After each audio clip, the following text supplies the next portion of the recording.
Hey guys, welcome to Pages with Sidra. Today we are going to start chapter 558 of I Have 90 Billion Licking Gold Coins. If you haven't watched the previous chapters, make sure to check them out on my channel. Now, without any delay, let's dive into the chapter. Xiona, I've always loved you with all my heart. Why are you treating me like this? Park Young-jae clung to Kim Soo-ju's leg, yet in his mind, he was still thinking about Yoon Xiona. Soo-ju, please, just give me one more chance. No matter the cost, even if I have to throw away my pride, I'll earn Miss Catherine's forgiveness. From now on, I swear, I'll give you my whole heart. Fine, I'll give you one last chance. But this really is the last. Kim Soo-ju finally relented. Thank you, Soo-ju, you're the best wife I could ask for. By the way, about those photos and videos the reporters took earlier, can you delete them? No, those are evidence of your affair. I'm keeping them as insurance. If you ever cheat again, I'll ruin your reputation completely. Rage surged through Park Young-jae's chest. Being blackmailed like this felt utterly humiliating and suffocating. But he had no choice but to swallow his pride. Right now, the situation was not in his favor. He could only accept it. But the shame from today, he would never forget it. That wretched woman Kim Soo-ju had embarrassed him like no other. One day he'd make her pay. A deep hatred was quietly buried in his heart. Meanwhile, at that very moment, inside the hidden sword pavilion at the Blue House, an ancient and mysterious figure stared at the flyer in his hand in silence. His expression was grim. The atmosphere was heavy, so heavy it could suffocate. Even the current Kimchi King stood beside him with a bowed head, full of respect.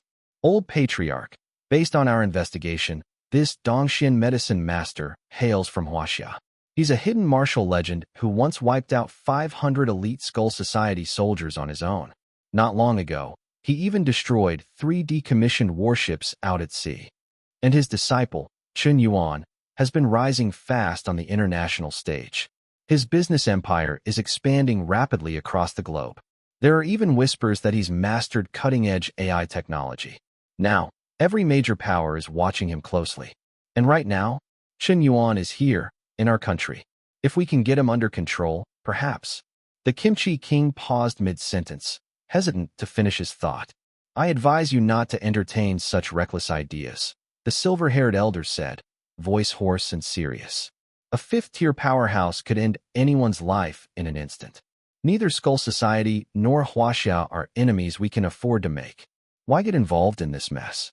But Patriarch, are we just supposed to let them do whatever they want in our territory? This financial crisis our country's facing, it's definitely connected to Chun Yuan. And what do you propose? Even Duchess Tina has stepped in. Suppose you do capture Chun Yuan and seize his AI. What then? That would only bring disaster to our country. The smart move is to observe quietly. Is a 5th-tier cultivator really that terrifying? Yes. Currently, there are only 9 known 5th-tier powerhouses in the world. Skull Society alone controls 3 of them. Duchess Tina is one of the 9. She's been famous since even before World War I. She's not only incredibly strong, but also breathtakingly beautiful. The Arctic Wolf King from Russia has been obsessed with her for over 2 centuries. This upcoming duel between her and Dongshin Medicine Master could very well draw out other reclusive powerhouses from around the globe. Over 200 years ago, 9 major nations, including the US, Russia, Huaxia, Fuso, India, and Western Europe, banded together to create the Global Pact. No 2nd-tier or higher cultivator is allowed to interfere with the mortal world. Even though many secretly ignore the rule, at least they follow it publicly. Now, it seems Huaxia has birthed a new 5th-tier powerhouse, and he's blatantly breaking the pact. Dongshin Medicine Master has already shown inhuman power in public and taken countless lives. This behavior openly violates the United Pact. He'll likely become the target of a joint crackdown by the Northern European Alliance. Things are about to get very interesting. At that very moment, in the icy wilderness of the Arctic, a massive, shirtless man, nearly 2 meters tall, was locked in combat with a full-grown polar bear. This polar bear stood at least 3 meters high, its massive claws capable of delivering strikes with over 2,000 kilograms of force. Yet the white man fought like it was child's play, beating the bear down with ease, like an adult toying with a toddler. Suddenly, a burly man in black approached. Your Majesty, Wolf King, We've finally tracked down Miss Tina's whereabouts. Really? Where is my goddess Tina? Speak now. She's appeared in the Kimchi Nation. Apparently, a powerhouse from Huaxia has offended her. She's issued a public challenge. It'll take place in 2 days by the Yalu River. He offended my goddess? Well, rumor has it that this Huaxiao man slapped Miss Tina across the face. The moment those words landed, the Wolf King exploded in rage. He was furious. Tina, his goddess, the unrivaled beauty. That damn Huaxiao bastard. How dare you? You laid a hand on my woman? I'll tear you to pieces. Roar. The Wolf King roared, eyes bloodshot. With a savage yank, he ripped the giant polar bear clean in half. Blood gushed everywhere. It was horrifying. Meanwhile, in Fuso, India, Western Europe, and elsewhere, ancient factions that had remained hidden for years began to stir restlessly after hearing the news. Time passed quickly. 2 days later. During this time, Park Young-jae tried to meet Miss Catherine over 10 times. But every time, he was rejected. He couldn't even get a glimpse of her. Meanwhile, Nye Chiozi had been extremely busy. Her schedule was packed to the brim. In just a few days, she met with the CEOs of SK Group, Manhwa, GS, Hyundai Heavy Industries, and over a dozen other corporate giants. Due to the influence of the Sanshin Group, none of the other executives dared to take her lightly. Miss Catherine's methods were fast and ruthless. She finalized multiple acquisition deals in record time, and she made it very clear she had $1 trillion ready. But there were hundreds of companies in the Kimchi Nation desperate for that money. There wasn't enough for everyone. So, if they wanted her investment, they had to prove themselves. A historic merger and acquisition campaign had officially begun. Catherine became the money godmother of the Kimchi Nation, raining down cash like a storm. In just one night, she was known nationwide as the most powerful capital queen. As for Qin Yuan, the past 2 days had been peaceful and uneventful, completely unaware that a storm was brewing across the world. Chapter 944, World Domination is Within Reach. A terrifying crisis was looming.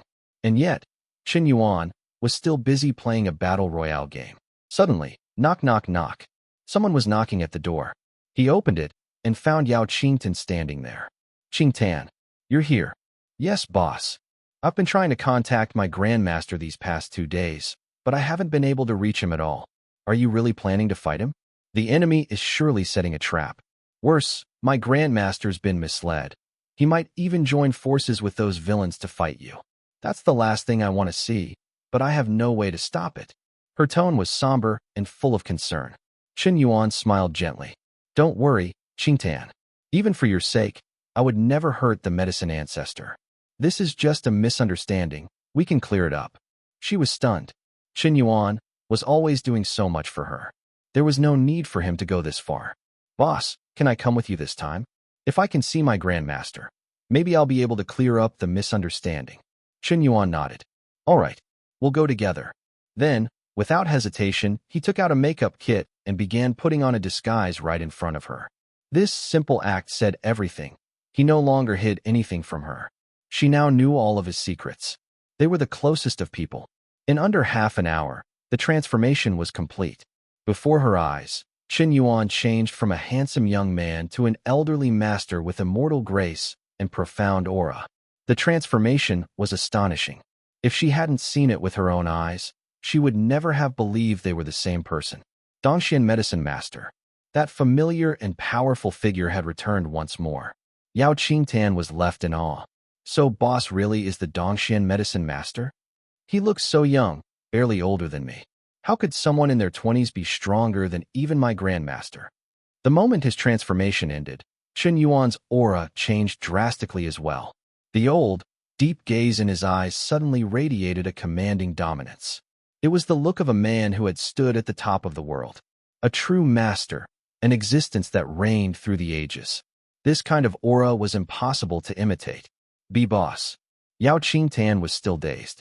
Come on, it's time to go meet that old hag, Qin Yuan said with a chuckle. Yes, boss. He took her hand, and the two boarded a private jet headed for the Yalu River. From the sky, they looked down upon the land. Winter had passed. Spring was here. Life was blooming once again. Animals entered mating season. Green shoots began breaking through the soil, and rivers snaked across the landscape, a vibrant, thriving world below them. Sunlight glistened on the river's surface, warm, comforting. It was the perfect weather for a spring outing. Every moment I spend with Boss, I feel so happy, so at peace. But I know this happiness won't last forever. Between China and the so-called Kimchi Nation stretched a vast body of water, the Yellow Sea.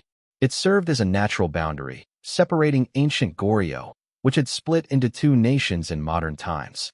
The seaside portion, thanks to thriving trade ports, had rapidly developed into the second fully industrialized country in Asia. But the inland half remained much poorer in comparison. In ancient times, both the Kimchi Nation and Goryeo were vassal states of China, collectively known as the Goryeo dynasty. After their split, the two countries took drastically different paths. Now, on the banks of the Yalu River, a blonde-haired, blue-eyed woman with snow-white skin and a stunning figure stood waiting. A true goddess in human form. Chairwoman Tina, the 100 genetically enhanced soldiers assigned by the organization have landed at the Yalu. They await your command. They're armed with the latest high-tech weapons. Whether Dongxian shows up today or not, this time he won't escape. The organization's genetic engineering project has reached a breakthrough. World domination is now within our grasp. That's it for today's chapter recap. If you enjoyed the breakdown, don't forget to like, comment, and subscribe to stay updated with the latest manga, manhwa, and manhwa recaps. Got thoughts on today's chapter? Drop them in the comments.